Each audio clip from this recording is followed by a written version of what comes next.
গাছ থেকে আঠালো জাতীয় এগুলো কি বের হচ্ছে? গাছের গায়ে এভাবে ফুটো করে সেখানে এমন বোতল অর্ধেক করে কেটে এর মুখটি গাছের গর্তে আটকে দেওয়া হয়। এরপর সেখান থেকে এই আঠালো জিনিসটি বেরিয়ে আসে। দেখে রাবার সংগ্রহের কথা মনে হলেও এটি রাবার থেকে আলাদা। এর নাম গাম কারায়া, যাকে স্টেরকুলিয়া গাম নামেও ডাকা হয়। এটি এক প্রকার প্রাকৃতিক আঠা যা সংগ্রহ করা হয় স্টেরকুলিয়া গাছ থেকে। ভারত, বাংলাদেশ, পাকিস্তান, শ্রীলঙ্কা সহ দক্ষিণ এশিয়ার দেশগুলোতে এই গাছ প্রচুর পরিমাণে পাওয়া যায়। বহু বছর ধরে নানা কাজে ব্যবহৃত হয়ে আসছে এই গাছের আঠা। গাম কারায় সংগ্রহ করার জন্য গাছের বাকল কেটে গর্ত করা হয়। এরপর গাছের মধ্য থেকে আঠালো পদার্থ বের হতে শুরু করলে তা ধীরে ধীরে জমে গিয়ে শক্ত হতে থাকে।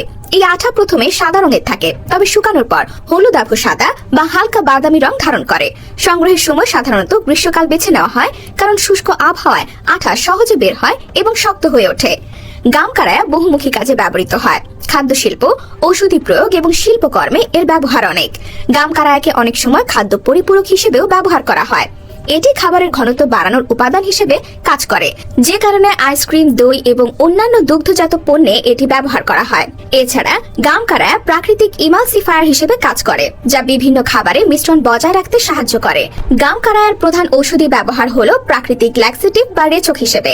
এটি অন্ত্রের কার্যক্রম সহজ করতে সহায়তা করে এবং কোষ্ঠকাঠিন্য দূর করার ক্ষেত্রে কার্যকরী। এছাড়া এটি পেট ফাঁপা, অ্যাসিডিটি এবং অন্যান্য গ্যাস্ট্রিক সমস্যার উপশমেও সাহায্য করে।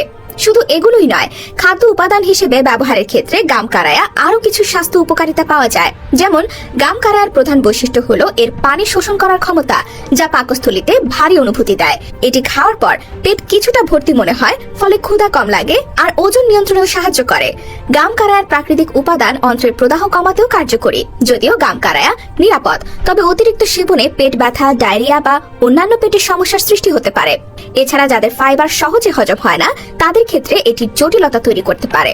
এজন্য ডাক্তারের পরামর্শ নিয়ে পরিমাণ বুঝে এটি গ্রহণ করা উচিত। খাদ্য উপাদানের পাশাপাশি শিল্প খাতেও গুরুত্বপূর্ণ উপাদান হিসেবে ব্যবহার করা হয় গাম কারায়া। বিশেষ করে কসমেটিক্স, টুথপেস্ট এবং অন্যান্য স্বাস্থ্য বা ত্বকের যত্নের পণ্যগুলোতে এটি ব্যবহার করা হয়। এছাড়া এর আঠালো বৈশিষ্ট্যের কারণে একে টেক্সটাইল ও পেপার ইন্ডাস্ট্রিতে গ্লু হিসেবে ব্যবহার করা হয়। এই গাম কাগজকে মজবুত করে এবং কাগজের স্থায়িত্ব বাড়িয়ে তোলে। প্রিয় দর্শক, আজ এ পর্যন্তই। গাম কারায়ার ব্যবহার সম্পর্কে আপনাদের কি মতামত তা জানিয়ে দিন আমাদের কমেন্ট সেকশনে। সবাই ভালো থাকবেন। ধন্যবাদ।